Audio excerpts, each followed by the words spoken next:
ஏன் கண்ணம்மா இப்படி பாக்குற? உங்களுக்கு விஷயமே தெரியல. என்னது? வயசு ஏறிக்கிட்டே போகுது. எப்பதான் கல்யாணம்? என்ன சொல்ற? உங்க தங்கச்சிக்கு தான். ஓஹா, அதுவா? கண்ணம்மா சீக்கிரத்துல முடிச்சிடும். நீங்க ஒரு பைத்தியம். அண்ணங்கார நீங்க இருக்கீங்க, உங்களுக்கு கல்யாணம் ஆகாம தங்கச்சி கல்யாணம் செய்துக்குமா? ஓஹோ, நீ அங்க வர்றியா? ஆமா ஆமா, அங்கேதான் வரேன். கண்ணம்மா, நான் கல்யாணம் பண்ணிக்கிட்டேனே ஒரு பொண்டாட்டி. பொண்ணா அவ? பாவி பாவி பாவி. ஐயோ, நினைச்சா நீங்க ஒரு மாதிரி இருக்க. ஓஹோ, ஒரு பொண்ணை நான் திட்டினது உனக்கு பிடிக்கல அப்படியா? இல்ல இல்ல, அவளை நீங்க திட்டினது நியாயம்தான்.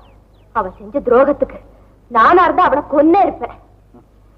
ஏங்க, ஒருவேளை அவ திரும்பி வந்து உங்க கால வேண்டு மன்னிப்பு கேட்டா? நீ ஒரு பைத்தியம்.